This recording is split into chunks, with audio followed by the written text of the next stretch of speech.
അപ്പോൾ നമ്മുടെ പരീക്ഷ ഡേറ്റ് വന്നു മെയ് 14. അപ്പോൾ നിങ്ങൾ മാത്രമല്ല ഞാനും ഞെട്ടി പരീക്ഷയുടെ ഡേറ്റ് വന്നപ്പോൾ. കാരണം ഇത്രയും പെട്ടെന്ന് വരും നമ്മൾ ആരും പ്രതീക്ഷിച്ചില്ല. അപ്പൊ അതുകൊണ്ട് സത്യം പറഞ്ഞാൽ നമുക്ക് എല്ലാവർക്കും ഇനി പഠിക്കാനുള്ള സമയം ഒരേ സമയമാണ്. ഈ ഒരേ സമയത്ത് നമ്മൾ എല്ലാവരും പഠിച്ചു തീർക്കണം. എല്ലാവരുടെയൊക്കെ ഒരു പഠനം എവിടം വരെയാണെന്ന് എനിക്ക് കൃത്യമായിട്ട് അറിയാം. അപ്പൊ അതുകൊണ്ടാണ് പറയുന്നത് എല്ലാവർക്കും ഒരേ സമയമാണ്. അപ്പൊ അതുകൊണ്ട് ഇനി പഠിച്ചാലും മതി കൃത്യമായിട്ട്. ഇതിപ്പോ ആദ്യം ഒന്ന് സിലബസ് മാറ്റിയിട്ടു. ഞാൻ ആ സിലബസ് മാറ്റിയിട്ടപ്പോഴാണ് പുതിയ സിലബസിനെ കുറിച്ച് പറഞ്ഞ് നമുക്കൊരു വെബിനാർ ചെയ്യാം എന്ന് നമ്മൾ പ്ലാൻ ഇട്ടത്. പക്ഷെ പിറ്റേ ദിവസം ആയപ്പോഴത്തേക്ക് വീണ്ടും അത് മോഡിഫൈ ചെയ്ത് പഴയ സിലബസ് വീണ്ടും കൊണ്ടുവന്നിട്ട്. അപ്പൊ അതുകൊണ്ട് ഇനി സിലബസ് ഡിസ്കസ് ചെയ്യുന്നതിൽ ഇവിടെ അർത്ഥമില്ല. അപ്പൊ അതുകൊണ്ട് നമുക്ക് ഈ ഒരു കുറഞ്ഞ സമയം, സത്യം പറഞ്ഞാൽ 10-60 ദിവസമേ ഉള്ളൂ. അപ്പൊ ഞാൻ നമുക്കൊരു സ്റ്റഡി സ്ട്രാറ്റജി സെറ്റ് ചെയ്യണമെന്ന് പറഞ്ഞ് നോക്കിയപ്പോഴാണ് ഇത്രയും ഷോർട്ട് ടൈമാണ് നമുക്കുള്ളതിന്റെ സത്യം ശരിക്കും ഞാൻ മനസ്സിലാക്കിയത്. അപ്പൊ നിങ്ങളോട് ഇന്ന് മനസ്സിലാക്കണം. അപ്പൊ അതിന് വേണ്ടിയിട്ടാണ് വെബിനാർ. അപ്പോ ഏറ്റവും കുറഞ്ഞ സമയം കൊണ്ട് എങ്ങനെയൊക്കെ പഠിക്കണം എന്നുള്ളൊരു കാര്യമാണ് പൊതുവായിട്ട് എൻ്റെ പറയുന്നത്. ഒരുപാട് സ്ലൈഡുകളൊന്നും ഇല്ല, ഞാൻ പറയുന്നത് തന്നെയായിരിക്കും കാര്യങ്ങൾ. ഓക്കെ, അപ്പോ നിലവില് നമ്മുടെ കയ്യിലുള്ളത് 10 മൊഡ്യൂളുകളായിട്ട് അല്ലെ, 10 മൊഡ്യൂളുകളായിട്ട് mathematical methods and group theory ഉണ്ട്, ക്വാണ്ടം മെക്കാനിക്സ് ഉണ്ട്, ഇലക്ട്രോണിക്സ് ഉണ്ട്, ന്യൂക്ലിയർ ആൻഡ് പാർട്ടിക്കൽ ഫിസിക്സ് ഉണ്ട്, സോളിഡ് സ്റ്റേറ്റ് ഫിസിക്സ് ഉണ്ട്, classical mechanics, laser and fibre optics, statistical mechanics, atomic molecular spectroscopy, microprocessor. 10 യൂണിറ്റുകളാണ്. സബ്ജക്ട് പാർട്ടാണ് 70 മാർക്കിന്റെ കാര്യമാണ് ഇനി സംസാരിക്കുന്നത്. സബ്ജക്ട് പാർട്ടില് ജനറൽ പാർട്ടിലേക്ക് വരാം. സബ്ജക്ട് പാർട്ടില് സത്യം പറഞ്ഞാൽ 10 പേപ്പർ ഉണ്ടെങ്കിലും ഈ 10 പേപ്പറും ഒരുപാടൊന്നുള്ള പേപ്പറുകൾ വളരെ കുറവാണ് ബേസിക്കലി. അപ്പൊ അതുകൊണ്ട് പഠിക്കാൻ പറ്റുമെന്ന് ചോദിച്ചാൽ പഠിക്കാൻ പറ്റും, പക്ഷെ കൃത്യമായിട്ട് പഠിക്കണം. അതായത് കറക്റ്റ് ഫോക്കസ്ഡ് ആയിട്ട് പഠിക്കണം. ഒത്തിരി ഇങ്ങനെ പഠിക്കണമെന്നല്ല ഞാൻ പറയുന്നത്, ഫോക്കസ്ഡ് ആയിട്ട് സ്മാർട്ട് ആയിട്ട് നമ്മൾ ഇതിനകത്ത് വർക്ക് ചെയ്യണം. അപ്പോ ഞാനൊരു പാറ്റേൺ പറയാം. നിങ്ങൾ പഠിക്കുമ്പോൾ ഏതൊക്കെ യൂണിറ്റുകൾ ആദ്യം നോക്കിക്കണമെന്ന് ഞാൻ ഒന്ന് പറഞ്ഞുതരാം. അപ്പോൾ ഫസ്റ്റ് എന്താ വേണ്ടെന്ന് വെച്ചാൽ നമുക്കിത് പഠിക്കാൻ പറ്റുമോ എന്നുള്ളൊരു കോൺഫിഡൻസ് നമ്മൾ ബിൽഡ് ചെയ്യണം ഈ കുറഞ്ഞ സമയത്തിൽ. അപ്പൊ അങ്ങനെ ഒരു കോൺഫിഡൻസ് ബിൽഡ് ചെയ്യണമെങ്കിൽ ഏറ്റവും ഷോർട്ട് ആയിട്ടുള്ള പേപ്പറുകൾ ആദ്യം പഠിച്ച് തീർക്കണം. ഞാൻ ക്ലാസ് നമ്മുടെ S50 ബാച്ചിലെ കുട്ടികളിൽ കൂടെ ഉണ്ടാവും, അവർക്കൊക്കെ അറിയാം. നമ്മൾ ക്ലാസ് എടുക്കുമ്പോഴും നമ്മൾ ഏറ്റവും ഈസി ആയിട്ടുള്ള യൂണിറ്റുകളൊക്കെ ആദ്യം 2 എടുത്തിട്ടാണ് പതുക്കെ ആദ്യം മാത്തമാറ്റിക്കൽ എടുത്തത്. പക്ഷെ അതിനുശേഷം ഈസി ആയിട്ടുള്ള ന്യൂക്ലിയർ ഒക്കെ നമ്മൾ എടുത്തു. അപ്പോൾ ഇവിടെ പഠിക്കുമ്പോഴും നമ്മൾ ആ പാറ്റേൺ ഒന്ന് ഫോളോ ചെയ്താൽ ഏറ്റവും ബെറ്റർ ആയിരിക്കും. അപ്പൊ നിങ്ങൾ പഠിക്കാനിരിക്കണം. ഇനിയിപ്പോ ഒന്നേം തുടങ്ങാൻ നിൽക്കുന്ന ആളുകളാണെങ്കിൽ, അല്ലെങ്കിൽ ഇനി ഇപ്പൊ തൊട്ട് എഫക്റ്റീവ് ആയിട്ട് പഠിക്കാൻ ആഗ്രഹിക്കുന്ന ആളുകളാണെങ്കിൽ ഏറ്റവും ആദ്യം നിങ്ങൾ കംപ്ലീറ്റ് ചെയ്യുന്നത് ന്യൂക്ലിയർ ആൻഡ് പാർട്ടിക്കൽ ഫിസിക്സ് ആണ്. ഇതിന് സത്യം പറഞ്ഞാൽ ഒരു 2 ദിവസം മതി, 2 days. 2 ദിവസം കൊണ്ട് നിങ്ങൾക്ക് nuclear and particle physics complete തീർക്കാൻ പറ്റും. കാരണം വളരെ ഷോർട്ടാണ് ആ സിലബസ്, വളരെ ഷോർട്ടാണ്. പിന്നെ നമ്മുടെ ഇപ്പൊ ക്ലാസ്സുകളാണേലും 5+ ആണേലും ഒരുപാടൊന്നും പഠിപ്പിക്കത്തില്ല. ഞാൻ എപ്പോഴും പണ്ടും പറയാറുണ്ട്, ഇത് PSC ആണ്. PSCക്ക് നമുക്ക് ഒരുപാട് മറ്റേ തിയറിയും മറ്റത് ഡെറിവേഷൻ ഒന്നും ഇവിടെ ആവശ്യമില്ല. കറക്റ്റ് കാര്യം ഞാൻ എപ്പോഴും പറയാറുണ്ട്, ക്ലാസിന്റെ ഡ്യൂറേഷൻ നിങ്ങൾ ശ്രദ്ധിച്ചറിയാം. 21 അല്ലെങ്കിൽ 22 അല്ലെങ്കിൽ 23 മിനിറ്റ് അത്രേ ഞാൻ ഒരു ക്ലാസ് എടുക്കുള്ളൂ, ഓരോ ടോപ്പിക്കുകളും. ആ ക്ലാസ്സിൽ നമുക്ക് PSCക്ക് എന്തൊക്കെ ചോദിക്കും അതെല്ലാം നമ്മൾ പറഞ്ഞു പോകും, അല്ലാതെ ഉള്ളതൊന്നും അവിടെ പറയില്ല. അതാണ് സ്മാർട്ട് വർക്ക് എന്ന് പറയുന്നത്. സ്മാർട്ട് ആയിട്ട് വേണം പഠിച്ചു പോകാനായിട്ട്. 2 ദിവസം കൊണ്ട് നിങ്ങൾക്ക് ന്യൂക്ലിയർ പാർട്ടിക്കൽ ഫിസിക്സ് നന്നായിട്ട് പഠിച്ചെടുക്കാൻ പറ്റും. ഒറ്റ റൗണ്ട് പഠിത്തമാണ് ഞാൻ ഈ പറയുന്നത് കേട്ടോ. പിന്നെ ന്യൂക്ലിയർ പാർട്ടിക്കൽ ഫിസിക്സ് കഴിഞ്ഞാൽ പിന്നെ ഏറ്റവും ഈസി ഇതാണ്. അപ്പോൾ ഫസ്റ്റ് ഒന്ന് നമ്പർ ചെയ്യാം നമുക്ക്. ഇത് ഒന്ന് ആദ്യം പഠിക്കുക. രണ്ടാമത് നിങ്ങൾ ലേസർ ആൻഡ് ഫൈബ്രോട്ടിക്സ് പഠിക്കുക. അതിനും സത്യമായി 2 ദിവസം പോലും വേണ്ട, എങ്കിലും ഒരു 2 days നമുക്ക് വിടാം. 2 days മക്കളെ പറ്റും. 2 ദിവസം മതി. ഒന്നാമത് നമ്മുടെ ക്ലാസ്സുകൾ വളരെ കുറവാണ്. കുറവ് മീൻസ് വേണ്ട കാര്യങ്ങൾ മാത്രമേ നമ്മൾ പറയുള്ളൂ. 1 മണിക്കൂറും 2 മണിക്കൂറും നമ്മുടെ ക്ലാസ്സുകളില്ല. അപ്പൊ അതുകൊണ്ട് കൃത്യം പഠിക്കാൻ പറ്റും. വേണ്ട കാര്യങ്ങളെ ആ നോട്ടിലുള്ളൂ, നിങ്ങൾക്ക് നോക്കിയിരിക്കുന്നവർക്ക് അറിയാൻ പറ്റും. അപ്പൊ ഇത് 2 നമുക്ക് ഏറ്റവും ആദ്യം തീർത്ത് കഴിഞ്ഞാൽ അടുത്ത നിങ്ങൾ തീർക്കേണ്ടത്, മൂന്നാമത്തെ തീർക്കേണ്ടത് ഇതാണ്, സോളിഡ് സ്റ്റേറ്റ് ഫിസിക്സ് ആണ്. ഇതിനും കറക്റ്റ് പറഞ്ഞാൽ ഒരു 3 ദിവസം. 3 ദിവസം വേണ്ട, ഞാൻ ഇടുകയാണ്. 3 days മതി അത് പഠിച്ചു തീർക്കാൻ വേണ്ടിയിട്ട്. ഞാൻ പറയുന്നത് ക്ലാസ് കണ്ട് പഠിച്ചു തീർക്കാനുള്ള കാര്യങ്ങൾ. ഒരു ദിവസം ഫുൾ ഇരുന്നാൽ നമ്മുടെ ക്ലാസ്സുകളെല്ലാം തീരും. നിങ്ങൾ പഠിച്ചു കഴിഞ്ഞാൽ 24 മണിക്കൂറെങ്കിൽ 8 മണിക്കൂർ ഉറങ്ങിയിട്ട് ബാക്കി മണിക്കൂർ മുഴുവൻ നിങ്ങൾ ക്ലാസ് കാണാം, തീരും.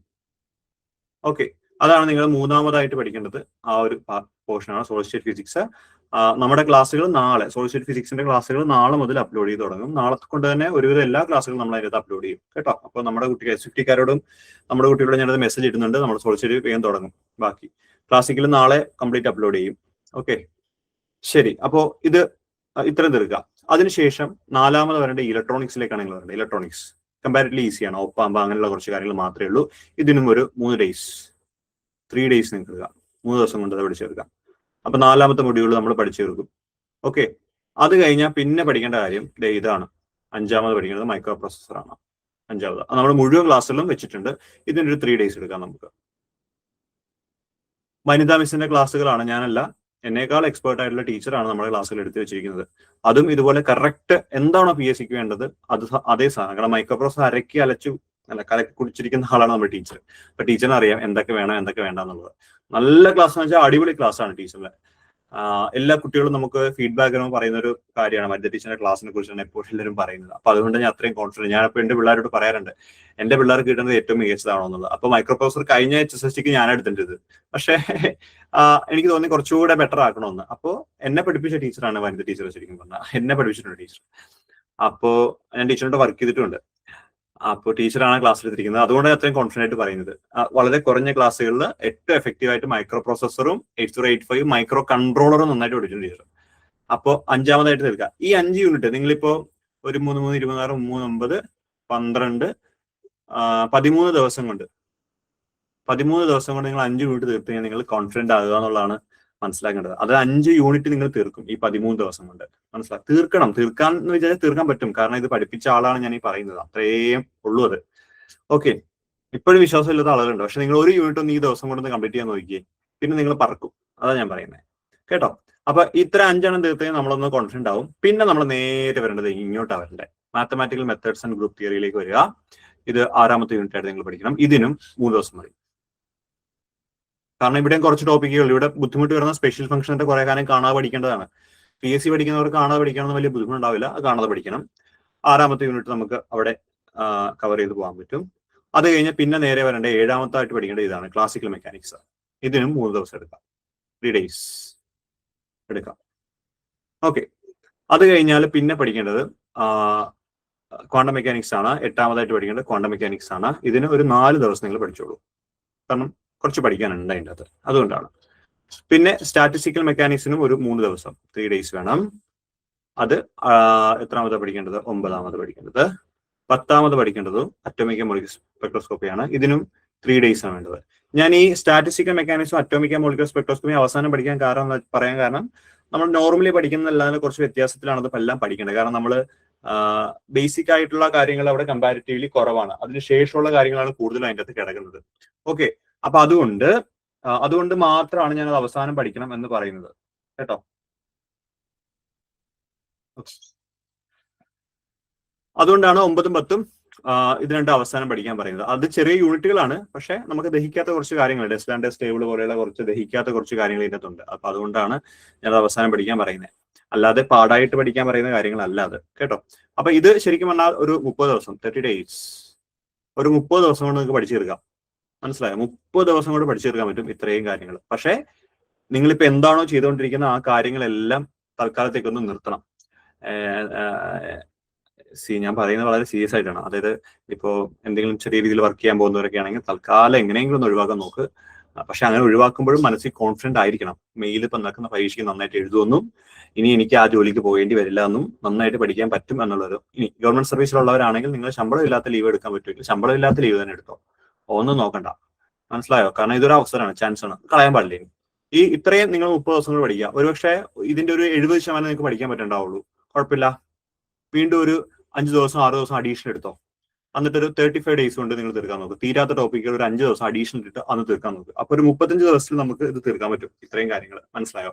അതായത് 70 മാർക്കിന്റെ കാര്യങ്ങളാണ് ഞാൻ ഈ പറയുന്നത്. 70 മാർക്ക്.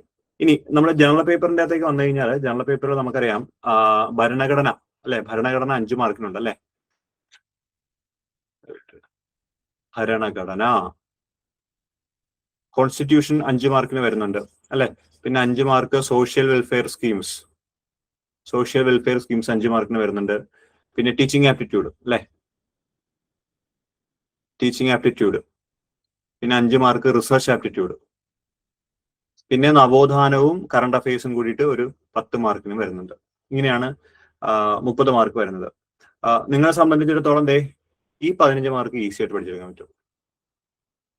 റിസർച്ച് ആപ്റ്റിറ്റ്യൂഡ് അല്ലെ, സോഷ്യൽ വെൽഫെയർ സ്കീംസ് അല്ലെ, ടീച്ചിങ് ആപ്റ്റിറ്റ്യൂഡ്, ഇത് കമ്പാരിറ്റീവ്ലി കുറച്ചേ ഉള്ളൂ അതിനകത്ത് 15 മാർക്ക്. അപ്പൊ നിങ്ങൾ 70 മാർക്കിന് കംപ്ലീറ്റ് പഠിക്കാൻ പറ്റും, 15 മാർക്കിന് അല്ലാണ്ട് പഠിക്കാൻ പറ്റും. 85 ആയി. ഓക്കെ, അത് കഴിഞ്ഞിട്ട് കോൺസ്റ്റിറ്റ്യൂഷനിലേക്ക് കയറാം. ജനറൽ PSC പഠിക്കുന്നവർക്ക് വലിയ ബുദ്ധിമുട്ടുണ്ടാവില്ല, പക്ഷെ എന്നാലും പഠിക്കാൻ പറ്റും 5 മാർക്കിന്. നമുക്കൊണ്ട് 2 ചോദ്യങ്ങൾ അവിടെ കിട്ടിയാൽ മതി കോൺസെപ്റ്റിലേക്ക്. അപ്പൊ 90 മാർക്കായി. മനസ്സിലായി? 90 മാർക്കിന് ഏറ്റവും പെർഫെക്റ്റ് ആയിട്ട് പഠിക്കാൻ പറ്റും. പിന്നെ ഈ പറയുന്ന കറണ്ട് അഫയേഴ്സും പിന്നെ മറ്റേ നവോത്ഥാന നായകർ, അത് കമ്പാരിറ്റീവ്ലി ഒരുപാടുണ്ട്, ഒത്തിരി ഉണ്ട്. അത് സെലക്ട് ചെയ്ത് നിങ്ങൾക്ക് കോമൺ ആയിട്ട് ചോദിക്കുന്ന കുറെ കാര്യങ്ങൾ അല്ലെങ്കിൽ മുൻ വർഷത്തെ പ്രീവിയസ് ഇയർ ക്വസ്റ്റ്യൻ പേപ്പർ നോക്കിയിട്ട് ആ രീതിയിൽ പാറ്റേണിൽ പോകണം. മനസ്സിലായി? ഞാനിത് ഈസി, ഞാൻ പഠിക്കേണ്ടെന്നല്ല പറയുന്നത്, പക്ഷെ നമുക്ക് കുറഞ്ഞ സമയമുള്ളൂ, അത് എഫക്റ്റീവ് ആക്കുക എന്നുള്ള രീതിയിലാണ് ഇതെല്ലാം പറയുന്നത്. ഇതൊന്നും പഠിക്കേണ്ടെന്നല്ല, എല്ലാം പഠിക്കണം, എല്ലാം ഇമ്പോർട്ടന്റ് ആണ്. പക്ഷെ എങ്കിൽ പോലും നമ്മൾ സേഫ് സോണിൽ നിന്ന് കളിക്കുമ്പോൾ ഈ രീതിയിൽ വേണം ഇത് മുന്നോട്ട് പോകാനായിട്ട്. മനസ്സിലായോ? അപ്പൊ അങ്ങനെയാണെങ്കിൽ നിങ്ങൾ അവസാനം, അതായത് ഇപ്പോൾ നമുക്ക് ഞാൻ പറയുന്ന 60 ദിവസം വെച്ചിട്ടാണ് ഈ കഥ എല്ലാം പറയുന്നത്. 60 ദിവസമാണ് ഇതിനകത്ത് പറയുന്നത്. മനസ്സിലായോ? അപ്പൊ ഒരു 15 ദിവസം ഇതിനെ ഒന്ന് ഒഴിവാക്കിയിട്ടേക്കണം, എങ്ങനെയെങ്കിലും ഒഴിവാക്കിയിട്ടേക്കണം. അത് ഒഴിവാക്കിയിട്ടിട്ട് വേണം ഈ കളിയെല്ലാം ഇതിനകത്ത് കളിക്കാൻ. മനസ്സിലായോ? ഒരു 45 ഡേയ്സ് കൊണ്ട് ഇത്രയും കാര്യങ്ങൾ നിങ്ങൾ കവർ ചെയ്ത് പോകണം. ഓക്കെ, ഇത്രയും കാര്യങ്ങൾ നിങ്ങൾ 45 ദിവസത്തിൽ കവർ ചെയ്ത് പോകണം. 15 ദിവസം കംപ്ലീറ്റ് റിവിഷൻ ആയിരിക്കും. ചില ആളുകൾ പരീക്ഷയുടെ 2 ദിവസം മുമ്പ് വരെ ടോപ്പിക്ക് പഠിച്ചോണ്ടിരിക്കും. അങ്ങനെ പഠിച്ചുകൊണ്ടിരുന്നത് എന്താ പറ്റുന്ന വെച്ചാൽ പരീക്ഷയുടെ തലേന്ന് നിങ്ങൾക്ക് കംപ്ലീറ്റ് ഒന്നും വായിച്ചെടുത്ത് തീർത്തു പോലും ഇല്ല. അപ്പൊ അതുകൊണ്ട് 15 ദിവസം എങ്ങനെയൊക്കെയാണെന്ന് പറഞ്ഞാലും 15 ദിവസം റിവിഷൻ എടുത്തേ പറ്റൂ. ആ രീതിയിൽ പഠിക്കണം. അപ്പൊ അതുകൊണ്ട് ഉറങ്ങാതെ, വെറുതെ സമയം കളയാതെ, റീല് കണ്ടിരിക്കാതെ, വർത്താനം പറയാൻ പോവാതെ, കൃത്യമായിട്ട് 24 അവേഴ്സിൽ 8 മണിക്കൂർ കൃത്യം ഉറങ്ങി ബാക്കി സമയം വളരെ എഫക്റ്റീവ് ആയിട്ടിരിക്കണം. എങ്ങും പോകരുത്. മുറിക്കാത്തിരുന്ന പഠിക്കണമെങ്കിൽ അവിടെ ഇരുന്ന് പഠിക്കുക. വീണ്ടും വീണ്ടും റിപ്പീറ്റ് വായിച്ചുകൊണ്ടിരിക്കുക, ഓരോ പേപ്പറും വായിച്ചുകൊണ്ടിരിക്കുക. പഠിപ്പിക്കുന്ന ഒരു കാര്യം മനസ്സിലായിട്ടില്ലെങ്കിൽ അല്ലെങ്കിൽ നിങ്ങൾക്ക് അത് പഠിക്കാൻ ബുദ്ധിമുട്ട്, ചില ആളുകൾക്ക് അങ്ങനെയാണ്, ചില ടോപ്പിക്കുകൾ കിട്ടില്ല. അത് തൽക്കാലം അവിടെ നിർത്തി അടുത്ത ടോപ്പിലേക്ക് പോകണം. എന്നിട്ട് ഒന്ന് കുറച്ചുകൂടെ മൈൻഡ് നന്നായിട്ടിരിക്കുമ്പോൾ തിരിച്ചു വീണ്ടും അതിൻ്റെ അകത്തേക്ക് ഒന്ന് പഠിക്കണം.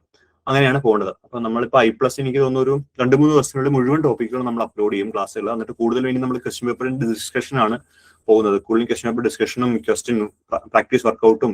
പിന്നെ നിങ്ങളോട് ഞങ്ങൾ പറഞ്ഞിരുന്നു, നിങ്ങൾക്ക് ഒരു ആദ്യം അഡ്മിഷൻ എടുത്ത കുട്ടികളോട് പറഞ്ഞിരുന്നു നമ്മൾ ഒരു ഷീറ്റ് OMR-ഉം ഇതും നിങ്ങൾക്ക് അയച്ചു തരും നിങ്ങളുടെ വീട്ടിലേക്ക് ചെയ്യാൻ വേണ്ടിയിട്ട്.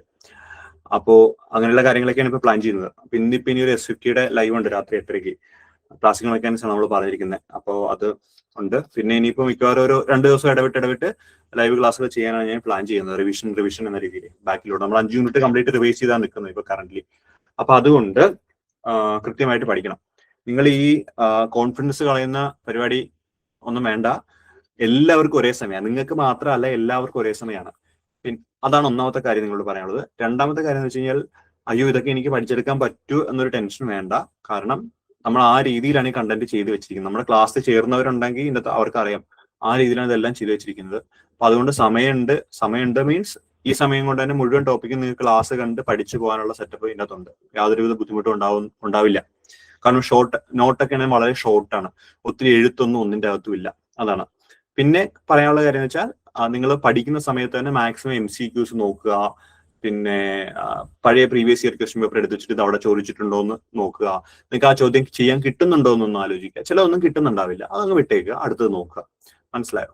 ആ രീതിയിൽ വേണം പഠിച്ചു പോകാൻ വേണ്ടിയിട്ട്. അപ്പൊ മാക്സിമം റിവിഷൻ ചെയ്യണം, മാക്സിമം MCQs വർക്കൗട്ട് ചെയ്യണം. ഇങ്ങനെയുള്ള കാര്യങ്ങളൊക്കെയാണ് വേണ്ടത്. അപ്പോൾ ഈ ഒരു 60 ദിവസ കാര്യങ്ങൾ വെച്ചിട്ട് നമ്മളൊരു ക്രാഷ് കോഴ്സ് ഇപ്പൊ നിലവിൽ പറയുന്നുണ്ട്. നിതിൻ സാർ ഉണ്ടോ ഈ കൂടെ? ഇല്ലേ? ഓക്കെ. നിങ്ങൾക്ക് എന്തെങ്കിലും ഡൗട്ട് ഉണ്ടോ? എനിക്ക് ഇത്രയും കാര്യങ്ങളാണ് പറയാനുള്ള മക്കളെ. ഇപ്പൊ ഞാൻ ഈ വെബിനാർ ചെയ്യുമ്പോൾ പോലും ഈ സമയം പോലും നിങ്ങൾ വെറുതെ മീൻസ് ഇപ്പൊ ഇത് കേൾക്കാതിരിക്കുകയാണ് ഞാൻ പറയാണ്. ഇത് കഴിഞ്ഞാൽ പോലും അടുത്ത സെക്കൻഡിൽ പഠിച്ചുകൊണ്ടിരിക്കണം. ഒരു മിനിറ്റ് കളയരുത്. അതിന്റെ വാല്യൂ ഭയങ്കരമാണ്. അത് ഭയങ്കരമാണ്. എനിക്ക് ഈ സമയം പറയാൻ നിങ്ങൾക്ക് വേണമെങ്കിൽ മണിക്കൂർ കൗണ്ട് ചെയ്താൽ പോലും നിങ്ങൾക്ക് അറിയാം വളരെ ഷോർട്ട് ടൈമാണ്. പക്ഷെ എല്ലാവർക്കും ഈ ഷോർട്ട് ടൈമേ ഉള്ളൂ. അതാ മനസ്സിലായി, എല്ലാവർക്കും ഈ ഷോർട്ട് ടൈമേ ഉള്ളൂ. അതുകൊണ്ട് നമ്മളും ആ ഒഴുക്കില്, നമ്മളെല്ലാവരും ഒരേ വള്ളത്തില് ഒരേ ഒഴുക്കില് വരുന്നവരാണ്. കൂടുതൽ വേഗത്തിൽ തുഴയുന്നവരും കൂടുതൽ എഫേർട്ട് ഇടുന്നവരും പെട്ടെന്ന് മുന്നിലെത്തും. അതാണ് നിങ്ങൾ ചിന്തിക്കേണ്ടത്. നമ്മൾ തരുന്ന കണ്ടന്റ് എല്ലാവർക്കും കോമൺ ആണ്, എല്ലാ കാര്യങ്ങളും ഒരുപോലെ. പക്ഷെ ഇത് റിവൈസ് ചെയ്ത് തലയ്ക്കകത്താക്കി വെക്കുന്നത്, എല്ലാവരും പഠിക്കാൻ പറ്റുന്നവർ പഠിക്കും. പക്ഷെ ഇത് എത്ര റിവൈസ് ചെയ്ത് തലയ്ക്കകത്താക്കി വെക്കുന്നുള്ളതാണ് ഇവിടുത്തെ ഒരു മേന്മയായിട്ട് നമുക്ക് പറയേണ്ടത്. കേട്ടോ?